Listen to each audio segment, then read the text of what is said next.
আলহামদুলিল্লাহ আজকে ডিমের ছাক মারা হলো। দুদিন বন্ধ ছিল বৃষ্টির জন্য। আজকে বিভিন্ন ছাক মারা মোটামুটি ক্লিয়ার।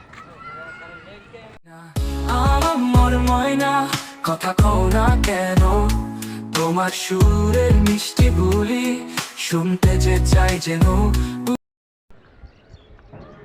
কষ্টে কষ্টে জীবন রোদে পুড়ে শেষ, সব কিছুই মানুষ কষ্টেই আমরা শেষ। একটা ভিডিও দেখেন, অনেকে এই রড মিস্ত্রির এই কাজটা ভুল করে, ভিমের রড একটা বাহির দিয়ে দেয়।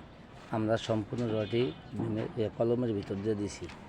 যারা এই ভিডিওটা দেখবেন সব সময় কলমের বাইরে কোনো ভীমের রড দেবেন না, সম্পূর্ণ রড কলমের ভিতর দিয়ে দেওয়ার চেষ্টা করবেন, তাহলে ভালো হবে। এই যে আমরা সম্পূর্ণ রড কলমের ভিতর দিয়ে দিয়েছি ভীমের রডটি। এভাবে কাজ করলে সবসময় কাজের মান ভালো হবে।